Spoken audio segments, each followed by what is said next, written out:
আসসালামু আলাইকুম বন্ধুরা। আশা করি আপনারা সকলেই ভালো আছেন। আর আপনারা দেখছেন আলাইকুম বন্ধুরা। আশা করি আপনারা সকলেই ভালো আছেন।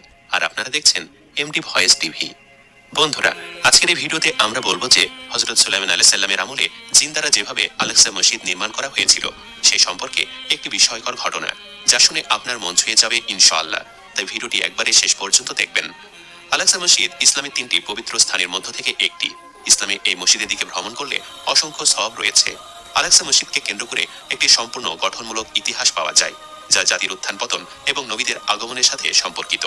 আল-আকসা মসজিদ ছিল মুসলমানদের প্রথম কিবলা, যার দিকে মহানবী হযরত মুহাম্মদ সাল্লাল্লাহু আলাইহি ওয়াসাল্লাম এবং সাহাবায়ে কিরাম প্রায় 1 বছর 6 মাস নামাজ পড়েছেন। তিনি মানুষদেরকে এই বার্তা দিতেন যে ইসলাম কোনো নতুন ধর্ম নয়, বরং এই ধর্ম হযরত ইব্রাহিম আলাইহিস সালামের ধর্মের প্রকৃত রূপ।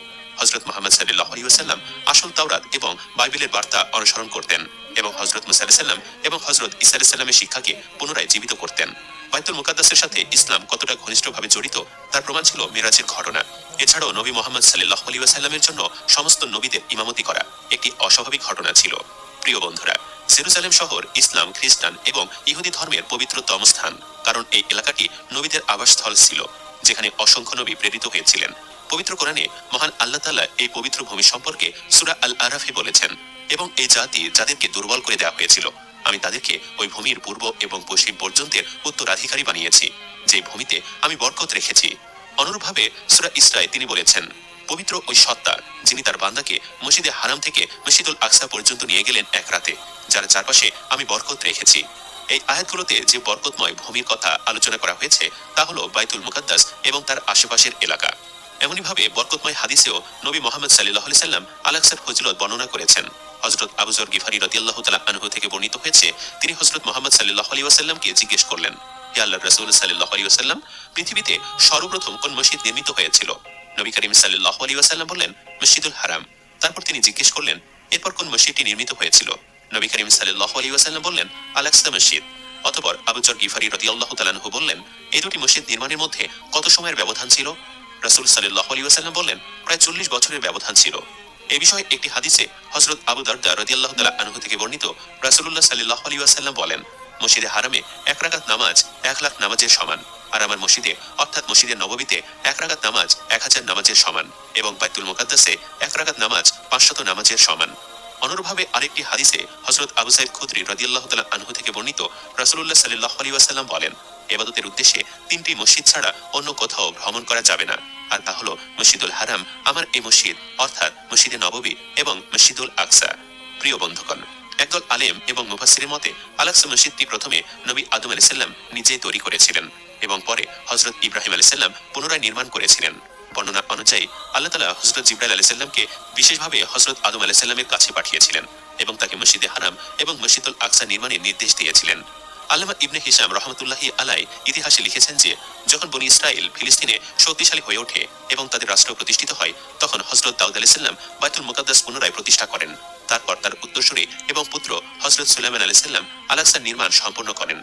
তাই বিভিন্ন হাদিস এবং ঐতিহাসিক রেওয়াত থেকে জানা যায় যে বাইতুল মুকাদ্দাস বহু পর্যায়ে এবং সময়কালে বারবার নির্মিত হয়েছিল এবং এটি অনেক নবীদের দ্বারা পুনরায় নির্মাণ করা হয়েছিল।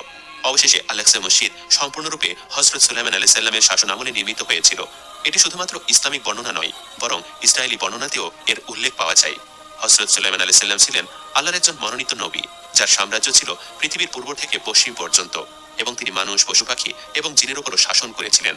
সমস্ত জিনেরা হযরত সুলাইমান আলাইহিস সালামের অধীনে ছিল। আল্লাহ তাআলা জিনদেরকেও নবী সুলাইমান আলাইহিস সালামের অধীন করে দিয়েছিলেন, যারা সরকারি কাজে বাদশাহ সুলাইমান আলাইহিস সালামের আদেশ পালন করতেন। বিশেষ করে তারা বড় এবং কঠিন কঠিন কাজ করতে ব্যবহৃত হতো। তাই আল-আকসা মসজিদ নির্মাণ কাজে হযরত সুলাইমান আলাইহিস সালাম জিনদেরকেও নিযুক্ত করেছিলেন। সুলাইমান আলাইহিস সালাম বাদশাহ হওয়ার পরই এই মসজিদের নির্মাণ কাজ শুরু করেছিলেন এবং প্রায় 40 বছরে এই নির্মাণ কাজ শেষ হয়। নির্মাণস্থলে হযরত সুলাইমান আলাইহিস সালাম একটি কাচের ঘর নির্মাণ করেছিলেন এবং সেখানে তিনি ইবাদত বন্দেগী করতেন। তিনি লাঠির সাহায্যে দাঁড়িয়ে আল্লাহ তাআলার ইবাদতে লিপ্ত হতেন এবং এই ইবাদত অনেক লম্বা হতো। এমনকি এভাবে কয়েকদিন বা কয়েক মাস পর্যন্ত দাঁড়িয়ে ইবাদত করতেন, আর এদিকে জিনেরা তাদের কাজে ব্যস্ত থাকত।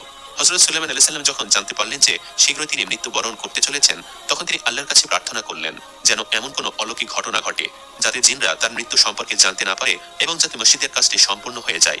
অতঃপর এই ঘরের ভেতরে যখন তিনি ইবাদতে ব্যস্ত ছিলেন, তখন তার আত্মা কবজ করা হয়েছিল, কিন্তু লাঠির সাহায্যে তার বরকতময় দেহ দাঁড়িয়ে রইল। ফলে জিনেরা মনে করে তিনি উপাসনায় মগ্ন আছেন। বন্ধুরা, প্রকৃতপক্ষে নবীদের বরকতময় দেহ কখনো পচে না, এমনকি পৃথিবীর ধূলিকণাও তাদের শরীর খেতে পারে না। এই পৃথিবীতে আসা সমস্ত নবীগণের মৃতদেহ এখনো কবরে নিরাপদে আছেন এবং তারা অদৃশ্য থেকে রিজিক পান। যাই হোক, হযরত সুলাইমান আলাইহিস সালাম মৃত্যুর পরও বহু বছর ধরে লাঠির সাহায্যে একই স্থানে দাঁড়িয়েছিলেন। অবশেষে যখন লাঠিটা ঘুণ পোকায় খেয়ে ফেলে, তখন লাঠিটা দুর্বল হয়ে যায়। ফলে নবী সুলাইমান আলাইহিস সালামের বরকতময় শরীরে জমিনের দিকে পড়তে শুরু করে। তখন জিনেরা জানতে পারে যে হযরত সুলাইমান আলাইহিস সালাম ইন্তেকাল করেছেন। আল্লাহ সুবহানাহু ওয়া তাআলা সূরা সাবাতে এই ঘটনাকে এভাবে বর্ণনা করেছেন, আর যখন আমি সুলাইমানের মৃত্যুর নির্দেশ দিয়েছিলাম, তখন জিনদের কাছে তার মৃত্যুর ব্যাপারে কোনো জ্ঞান ছিল না এবং ঘুণপোকা তার লাঠি খেয়ে যাচ্ছিল। কিন্তু যখন তিনি পড়ে গেলেন, তখন জিনদের কাছে স্পষ্ট হয়ে গেল তারা যদি গায়েবের খবর জানতো, তাহলে তারা অপমানজনক শাস্তির মধ্যে থাকতো না। প্রিয় বন্ধুগণ, পবিত্র আল আকসা মসজিদ মুসলমানদের প্রথম কেবলা। কাবার পর ইসলামের দ্বিতীয় উপাসনা স্থল ছিল এটি। ঐতিহাসিকভাবে আল আকসা মুসলমানদের পবিত্র স্থান। তারপরে ইউনেস্কো এটিকে মুসলমানদের পবিত্র স্থান হিসাবে ঘোষণা দেয়। অন্যদিকে ইহুদি ও খ্রিস্টানরাও আল আকসা মসজিদকে তাদের পবিত্র ভূমি হিসাবে দাবি করে আসছে। এটি ইহুদিদের কাছে পবিত্র ভূমিখ্যাত টেম্পল মাউন্ট বা ঈশ্বরের গড়। টেম্পল মাউন্টকে ঘিরে থাকা ওয়েস্টার্ন ওয়াল ইহুদিদের কাছে পৃথিবীর ভিত্তিপ্রস্তর হিসাবে স্বীকৃত। ইহুদিদের দাবি, পবিত্র এই ভূমির নিচে রয়েছে তাদের দুটি প্রাচীন মন্দির, তাই এখানে নিয়মিত প্রার্থনায় অংশ নেয় লাখো ইহুদি। অপরদিকে খ্রিস্ট ধর্মাবলম্বীদের কাছেও পবিত্রতার দিক থেকে সমান গুরুত্বপূর্ণ এই জায়গাটি। তাদের বিশ্বাস, এখানে ক্রুশবিদ্ধ করা হয়েছিল যিশুকে। তাই ধর্মীয় দৃষ্টিকোণ থেকে বিশ্বের সবচেয়ে গুরুত্বপূর্ণ এবং স্পর্শকাতর শহর জেরুজালেম। 2003 সালে জেরুজালেমে অবৈধ বসতি স্থাপনকারী ইহুদিদের জন্য আল আকসায় প্রবেশের অনুমতি দেয় ইসরায়েল। এরপর থেকে সংকট আরও গভীর হতে থাকে। বিভিন্ন সময় ইহুদিরা মসজিদের ভেতর প্রবেশ করে নিরীহ মুসল্লিদের উপর হামলা চালানো শুরু করে। 1970 সালে ইসরায়েল পশ্চিম তীর ও গাজা উপত্যকা সহ পুরনো শহর পূর্ব জেরুজালেম দখল করার পর এই অঞ্চলে ফিলিস্তিন এবং ইসরায়েলের মধ্যে সবচেয়ে বিরোধপূর্ণ এক খণ্ড ভূমিতে পরিণত হয়েছে আল আকসা মসজিদ প্রাঙ্গণ। যদিও ইসরায়েল সৃষ্টির বহু আগ থেকেই জেরুজালেম নিয়ে সংঘাত চলছে, তবে এর শেষ কোথায় তার উত্তর কারো জানা নেই। আল্লাহ তাআলা আমাদের প্রথম কিবলাকে